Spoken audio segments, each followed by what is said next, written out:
you're safe. Thank the 12. You don't sound so good, Breeder.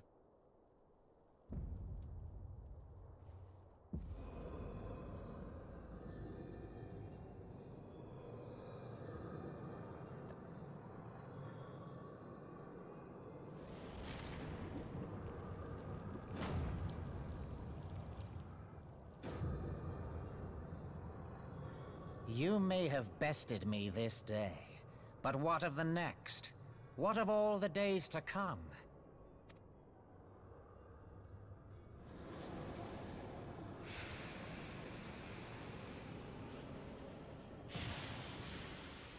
Remember, light no longer holds sway here. I may return whensoever I wish, again and again and again. Eventually, you will falter, and the staff will be mine. Until next time, Scions.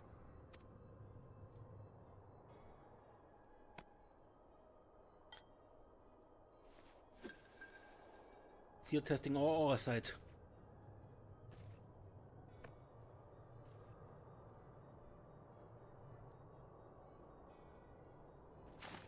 There will be no next time. This is the end.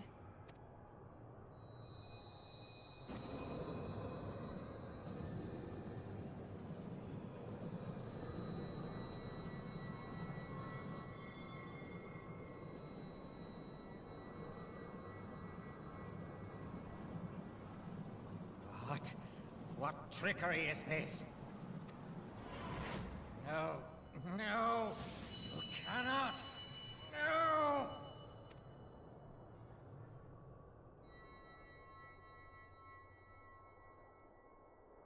Use Tube Samati to gather ether. Quickly, before he breaks free! All right.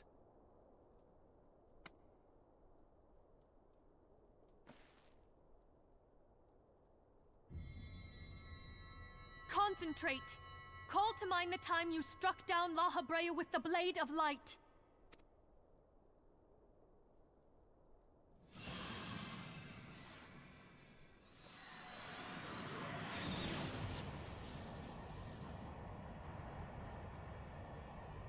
Why won't it work? Is it because we lack the blessing of light? Damn it. So much ether. And it still isn't enough.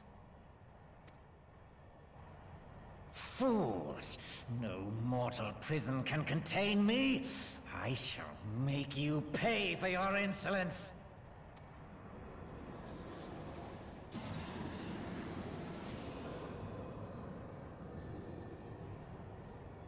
Please, Mother Heidelin, hearken to our plea. Lend us your divine light. Why can you not hear us? Do our words no longer reach you?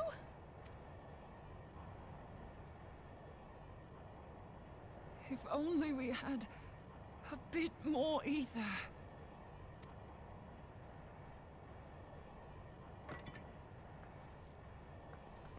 Moonbreeder, what are you doing? Moonbreeder, what are you doing? Master Louis Soir, I understand now. The choice you made. In death, there is life. Farewell, Urianger. You daft old coot.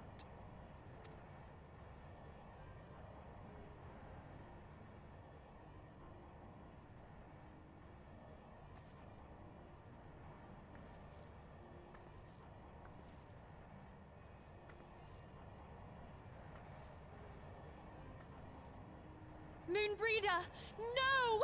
You mustn't!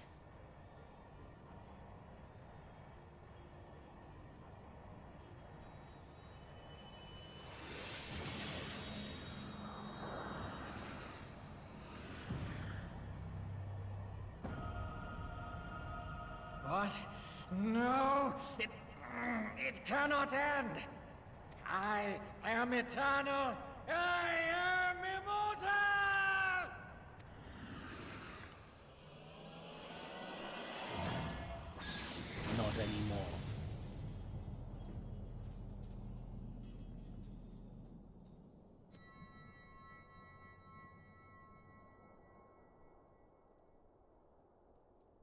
Moonbreeder.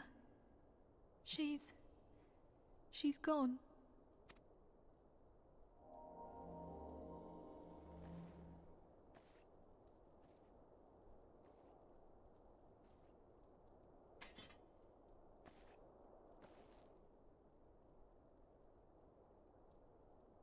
You did it, my friend. The Ascian is dead.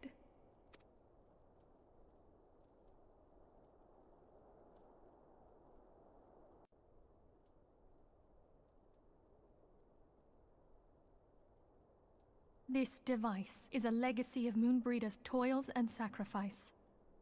I shall hold on to it for safekeeping. Minfilia, are you all right? I am. Oh, we were surveying northern Thanalan when we received the distress call. We returned as swiftly as we were able. It seems you have everything in hand, however. More or less. What happened here? Where is Moonbreeder?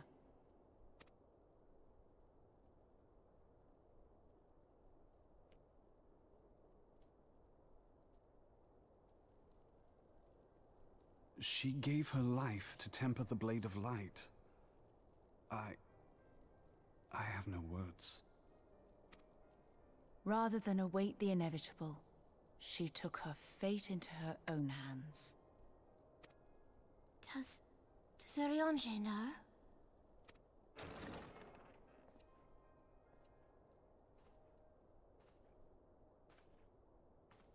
My friend, there is something I must tell you. I heard all, my lady. The moon sinketh, taking her leave of the heavens, yet her passing heraldeth the coming of a new day. Moonbreeder hath fulfilled her destiny, hath she not?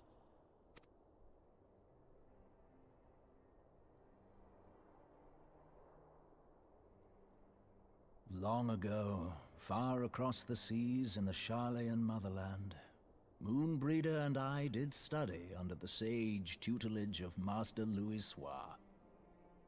Full oft did he impress upon us that knowledge existeth to serve the greater good. This sentiment, however, was contrary to the nation's policy of neutrality, which censured intercedence in the affairs of foreign lands. In spite of vehement opposition, he founded the Circle of Knowing, and journeyed hither to the heart of Eorzea. Through his noble sacrifice was the realm spared its doom. Yet this great soul, whom all should rightly have honored, was branded a pariah in his own land. His peers did accuse him of forsaking his duty as a man of learning, and of meddling in the course of history. When he left Charlayan behind, Master Louisoix gave no word to signal his intent to Moonbreeder. Close as they were, as master and disciple, she was deeply wounded by the sudden exclusion from his confidence. Above all, however, she was confused. Try as she might, she could ill comprehend her master's motive. The slanders that were heaped upon him after his passing served only to inflame the turmoil within her. For years upon end, she knew not what to believe.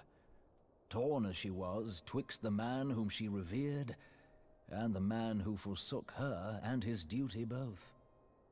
The Louisoix I knew would never forsake his duty, much less one of his own. This I know full well, my lady.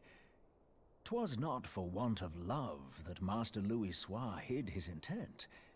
He but desired that Moonbreeder discover her own path, free of the shadow of his influence. Long did I contemplate revealing the truth to her, and long did I hold my peace.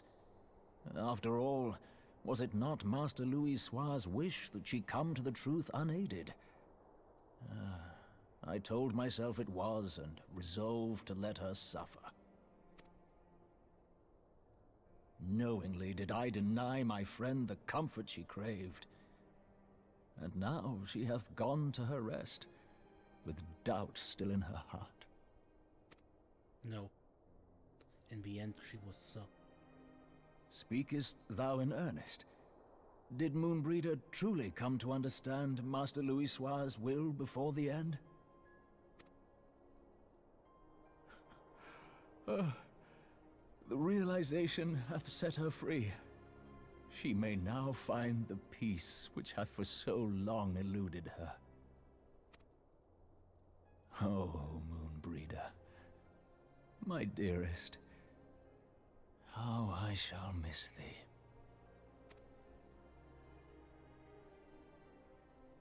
Moonbreeder gave her life that we might possess the means to defeat the Ascians. Her sacrifice must not be in vain. Let us continue her work on the Blade of Ether and see it to completion. My lady, I would mourn Moonbreeder in mine own way. I beg your permission to return to the Waking Sands. Of course, my friend. Take all the time you require. We shall be here should you have need of us.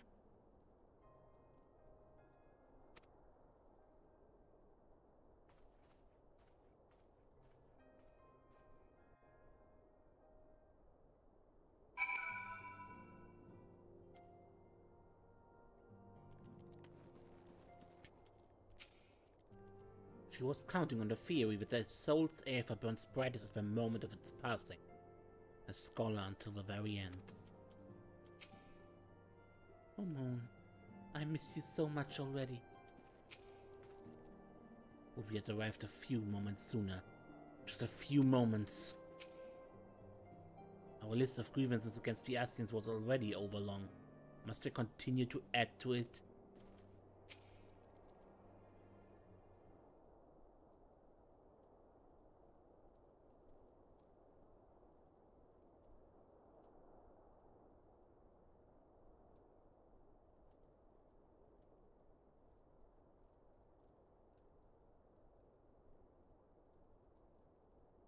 Never have I seen Oriange so utterly defeated. No one should be made to suffer such grief. We shall gather in the Sharlayan manor to celebrate Moonbreeder's life and mourn her passing.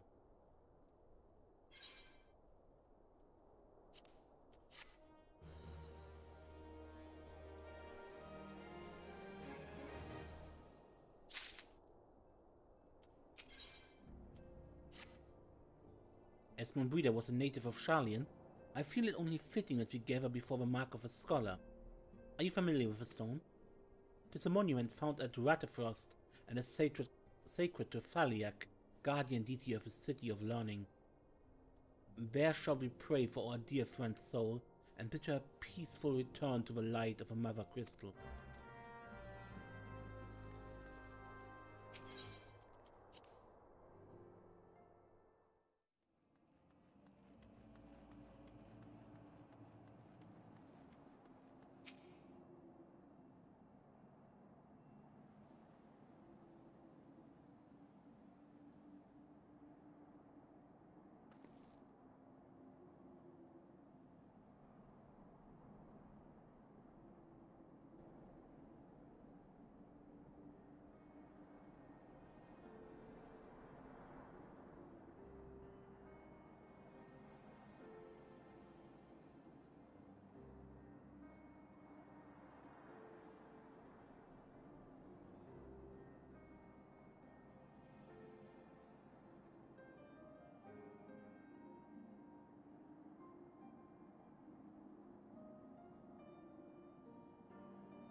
Forgive me, Moonbreeder.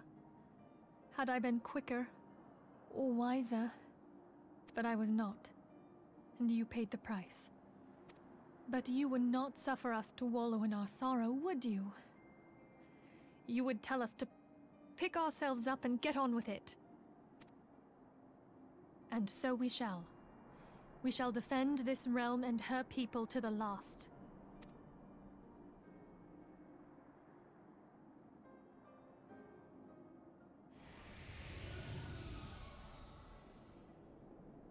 Life for death, a fair exchange. Other bargains will be struck.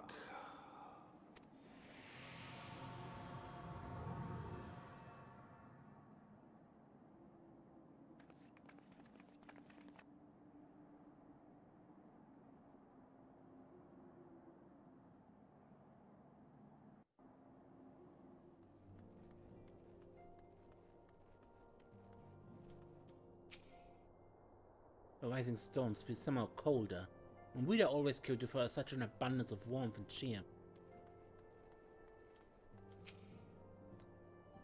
We must find some means of protecting ourselves from Ascian intrusions.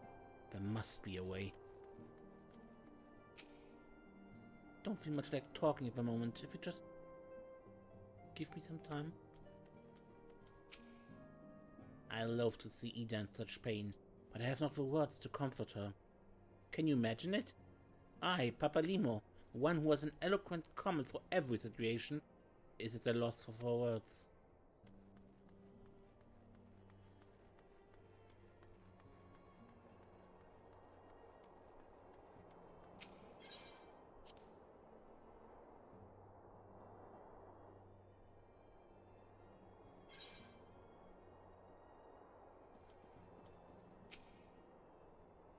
Though we have said our farewells, the pall of sadness has diminished but little. Forgive me, as antecedent, 'tis my job to be the pillar of strength for all others to lean upon. Yet I also believe the grief we feel now is precious in its own way, and not to be lightly swept aside. Do you not agree, Desiree?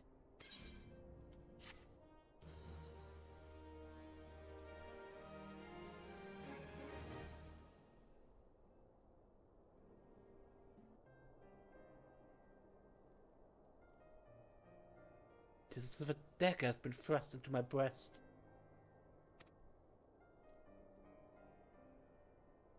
Tis but a pain, we must learn to bear it, if we are to forge ahead with our duty. The battles we have fought have taken the lives of so many. Luswa, Moonbreeder, our fellows at the Waking Sands. Their spirit and dedication to our cause, however, will never be lost as long as we rise to fight once more. I hardly need to remind you of this, of course. It is for my own benefit that I repeat these words, a reaffirmation of mine own chosen path. If I do not rebuild the foundation of my resolve, I am like to collapse in a fit of weeping. My apologies again, Desiree. There's no other to whom I could display such weakness. You are my pillar of strength, and I fear I shall have need of your steadfast presence in the days to come.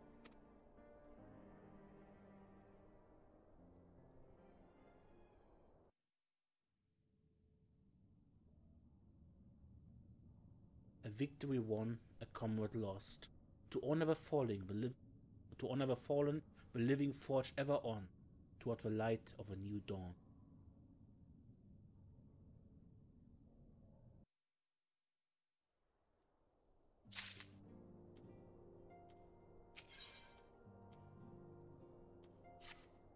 Have you a moment, Desiree?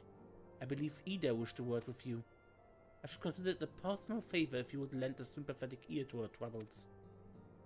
She's not been herself since Moonbreeder's passing, and my heart aches to see her so downcast.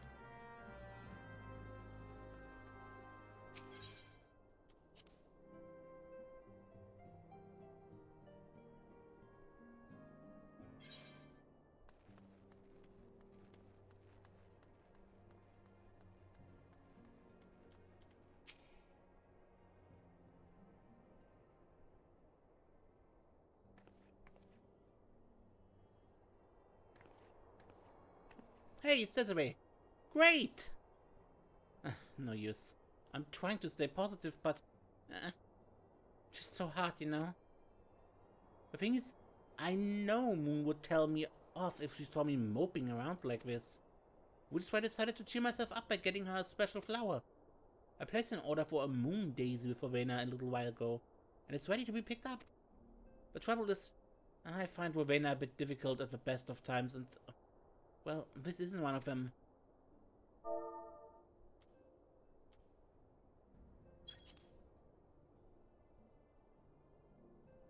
I know it's silly, but I just can't face it at the moment, so I was wondering, do you think you could maybe collect it for me? I have a coin to pay for it right here. Thank you so much. I'll be waiting for you and for Daisy at Waterfrost.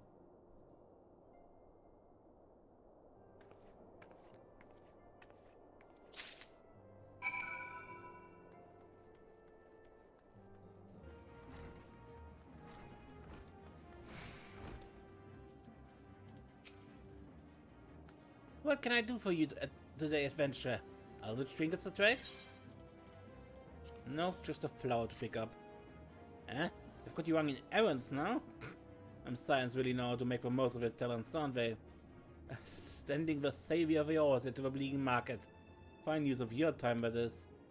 Seriously though, you'd best learn how to say no, or we'll have you mucking out the chocobo stables next. Anyway, what was it you were here to pick up?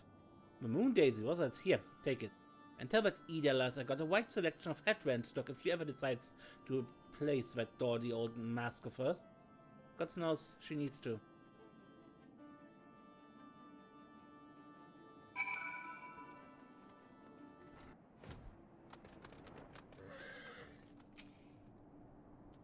Rowena can be so annoying. She just will not take no for an answer. Every time I visit her, she insists I replace my visor with something more fashionable. And when I tell her I like it just the way it is, she says it again. And then again. And again. It drives me crazy. What I mean to say is, I really appreciate you doing this for me. So, anyway, let's see it.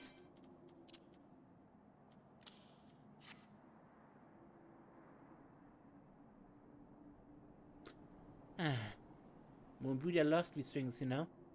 I hope that somewhere, somehow, she knows I'm still thinking of her.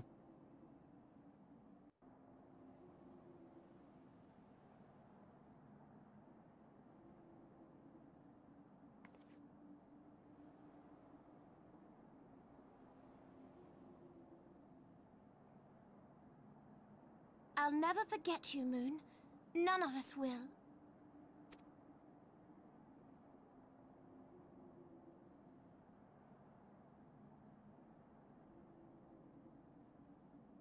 The song riseth to a crescendo.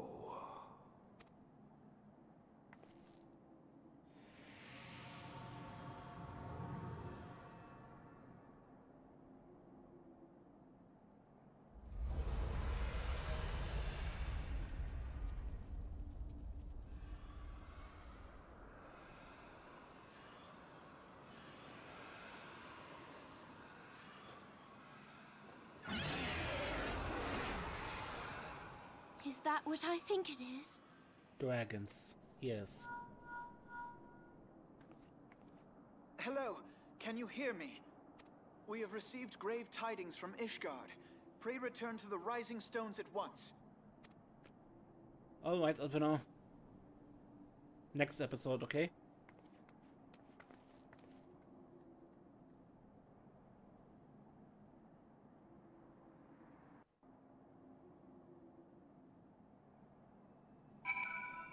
Next episode we deal with dragon threat for Ishgard, probably. Until then, I am Ace, and don't get lost.